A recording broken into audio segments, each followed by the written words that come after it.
Nako, alam niyo ho, parang minamaliit po no, ng isang broadcast journalist din. At ito yung sa katauhan ni Karen Davila. Ito pong si Senator Rodante Marcoleta. Dahil sa sinasabi, nako, bagito yan eh. At kanyang tinatanong, bakit nakakuha ng isa po sa pinaka makapangyarihan na komite diyan po sa Senado. O yun ho, mga kabayan, sabi niya. At kasi na-interview niya ho, ito pong si Senator o Senate President Chis Escudero. Bago lang yan eh. Bakit yung Senate Blue Ribbon Committee napunta dito kay Senator Marcoleta? At agad namang nagdepensa rin ito pong si SP Chis Escudero. Kasi sabi niya, bagong senador pero bagitong senador pero naku, napakatagal niya na kongresista. Pero dapat ho malaman ho ni Karen Davila na meron pong ginagawang botohan o eleksyon diyan po sa Senado. O ito parinig ho natin no, at para po sa kaalaman ng ating mga viewers din, subscribe na po kayo yung mga bago lang po sa ating channel at i-like at i-share. Ito ho ay ipakikita ko lang yung nangyari ang pagboto sa mga mamumuno sa bawat komite diyan po sa Senado. Tulad po dito sample ho kay Senator Marcoleta. Thank you, Mr. President. Mr. President, at this juncture and with the permission of the body, pursuant to Rule 10, Section 13, in relation to Section 18 of the Rules of the Senate, I move that we proceed to the organization of various standing committees of the Senate through the election of the respective chairpersons. I so move, Mr. President. Any objection?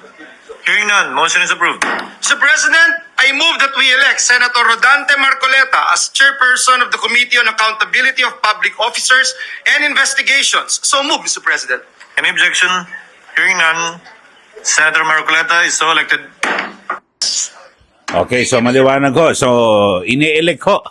So, nahalal po ito pong si Senator Marcoleta bilang chairman ng Senate Blue Ribbon Committee. O, yun ho mga kababayan. At wala ho. O, yung Senate Blue Ribbon Committee, yan po yung tungkol po sa yung sa accountability, 'di ba? Sila po nag-iimbestiga. So kahit sino ho, kahit na wala hong maghain ng resolusyon, pwede pong mag-imbestiga at talaga namang alam natin na ito yung isa po sa pinaka-powerful na komite diyan po sa Senado. Kaya naman, ito ho ay tila kine-question ni Karen Davila. Alam niyo ho, itong si Karen Davila talaga namumuro nito kay Senator Marcoleta. Ito rin ho mga kababayan ang nagsabi noon na naku, malabong manalo yan. Di po ba? Sa kanyang mga sa kanyang show, inuunahan niya po no at alam niyo pag ikaw ay isang broadcast journalist, dapat di ba? Ibabalanse mo at di ba? Paano nanalo ngayon, di ba? Siguro meron po siyang personal na galit dito po kay Senator Marcoleta dahil sa isa ho ito sa, di ba, na nagpasara sa kanyang network na ABS-CBN. Pero ito, pakinggan ho natin mga kababayan, kayo na po ang musga. At tama ho ba na kapag bagito ay hindi pwede na kumuha at hindi humawak ng, ng isang malaking komite diyan po sa Senado. Pakinggan ho natin at mamaya ay chinek ko rin po yung mga credentials ni Senator Marcoleta para sa kaalaman po ng ating mga viewers. Ito, pakinggan ho muna natin itong interview. At agad din namang idinepensa ni Senator o Senate President Chis Escudero. Ito pong si Senator Marcoleta. I wanted to ask you, before you move, Yes. if newcomer Senator Marcoleta, who scored very strongly in the Senate race, but he's a newcomer, and I don't think historically a newcomer's ever been given the Senate Blue Ribbon Committee, no? I mean, it doesn't mean he'll do a bad job, not at all, but it's a surprise to many that a newcomer is the chairman of the Senate Blue Ribbon Committee, and some have said it was your way to essentially court and win over the Duterte bloc. What are your thoughts? How did that happen? Again, Karen, that's par for the course because I think these accusations were raised during the campaign for Senate presidency. Senator Marcoleta is not a newcomer. In the Senate perhaps, but not in the House. Nakasama ko si Senator Marcoleta nung nasa Kamara pa lamang ako. So he's been in Congress for quite some time. He's a litigator, he's a practicing lawyer, and I think neophyte or not, he will do a good job as the Blue Ribbon Committee chairperson and raise the flag of the institution through his stewardship of this committee. For me, Karen, hindi naman kapansanan ang pagiging bago eh. Hindi rin lamang yung pagiging matanda na. Pantay-pantay lang kaming lahat sa Senado, bago man o luma, matagal man o ngayon lang. We are all senators elected by the people and we have one vote each. Hindi mas maraming boto yung veterano ha. Hindi kalahating boto yung bago at bata.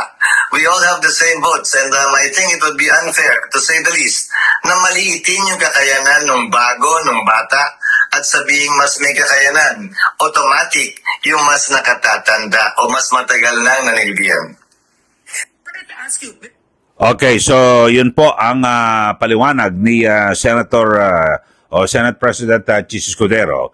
At na kung saan, parang takang-taka itong si Karen Davila kung bakit agad na nakahawak ng isang malaking komite, ito pong si Senator Rodante Marcoleta, yung Blue Ribbon Committee. Kasi parang sa pagkakatanda niya raw po ay ngayon lang nabigyan na ang isang neophyte o bagito, bagong senador, ng isang malaking komite. Mga kababayan. Pero alam nyo ho, ito nga si Senator Marcoleta ay napakatagal na ho ito na kongresista at ito po isang magaling na abogado. Kaya sa aking tingin, sa aking pananaw ho, talagang saktong-sakto. At talagang sabihin natin na makikinabang ang taong bayan po rito na siya po ang hawak at mamumuno dito po sa Senate Committee on Accountability of Public Officers and Investigation, nakilala sa tawag na Blue Ribbon Committee. Yun ho mga kababayan. Kasi dito ho, alam nyo talagang dapat ho talaga abogado ang hahawak sa ganyang komite. Ito pong si Senator Marcoleta ay veteranong kongresista. Nako, parang ilang taon ba yan? Parang hindi lang 10 taon eh. Napakarami ho, napakatagal ho. Biri mo si Senate President Chis Escudero, nag-abot pa ho sila sa Congress.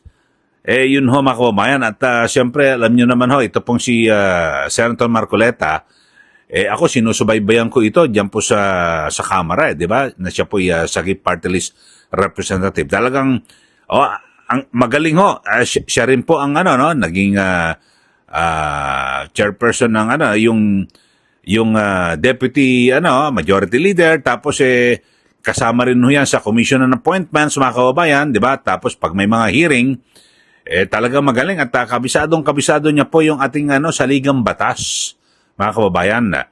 At talagang ito pong si Senator Marcoleta, di ba, kilala rin sa kanyang pagtulong sa mga mahihirap at dahil sa yung kanyang yung party list na kinaanibang, talagang yan po ay yung Sagip Party List, talagang kumakalinga po sa mga mahihirap. So ito pong si Senator Marcoleta, talagang ito, nag-aral din pala ito sa Stanford University. Nakakuha siya ng yung Law and Order Standard, grabe ho ito. Higher Standard in Law and Order. Earned from a Standard University community. So, yun ho, mga kababayan. Pero sumatotal, kita nyo naman ho, yung kanyang mga ginagawang pakipagdebate. At nung nagkaroon po dyan ng, di ba, hearing, yung Quadcom, tapos yung katumbas din ho ng Blue Ribbon, dyan po sa mababang kapulungan na pinamumunuan ni Congressman Joel Chua. Talagang, di ba, pinagkakaisa ng siya, tinanggalan siya lahat ng komite, hindi siya miyembro lahat, parang ganon. Yung parang ginipit ho talaga, di ba? Yun, awan ng Diyos, nanalo ho bilang senador at talagang magniningning ho ito bilang chairman ng Senate Committee ng Blue Ribbon. At dito ho, siyempre, lahat po na mga iimbestigahan, pwedeng imbestigahan po ni Senator Marcoleta. Sana ho, Senator, Dante, yung yung sa flood control, imbestigahan niyo po ito.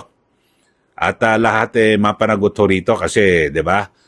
Sabi rin naman ho ng Pangulo, at least tulungan niyo na ho ang Pangulo na sabi niyo ho kasi kitang-kita ho ni Pangulo Marcos Jr. Nagkaroon po ng mga anomalya at meron ding ghost project sa flood control. Tulungan na ho ng Senate Blue Ribbon Committee para mas maganda magkaroon po ng komprehensibo at mas malawak na investigasyon dito po sa flood control para, di ba, lahat po ng mga dapat na managot mapanagot. Kasi ganyan ho talaga si Senator Marcoleta. Walang sinisino at unang-una sa lahat ako. Hindi mo malalagyan yan. Hindi mo pwedeng arregluhin yan. Kaya yan ho maganda. So, sigurado ho tayo dyan mga kababayan. So, yun lang ho. At sa pangkalahatan, parang yung ating issue ngayon parang minamaliit ho ni Karen Davila, ito pong si Senator Marcoleta. At dahil sa Bagito, nagtataka ho itong si Karen na bakit pinahawak yung napaka-powerful, makapangyarihang Blue Ribbon Committee. Okay, siguro hindi niya, dapat chinek nyo muna yung background, yung ano ba ito, sino ba ito, si Marcoleta na to. Sana chinek nyo muna. Diba, ganon. Pero siguro, baka nang ibabaw rin yung kanyang damdamin na galit dahil sa kabilang po sa mga mamamatas na umayon na maipasara yung ABS-CBN noon at talaga naman kasi may nakakita, dami po nasilip na mga violation ito pong si Senator Marcoleta kaya siya po ay sumang-ayon na hindi po mabigyan ng prangkisa yung ABS-CBN. Okay. So ulitin ko, sa mga bago lang po sa ating channel, mag-subscribe na po kayo. At huwag niyo rin po kalimutan na i-like at i-share. Maraming salamat muli. Ito po si Ka Eli. Magandang araw po sa ating lahat.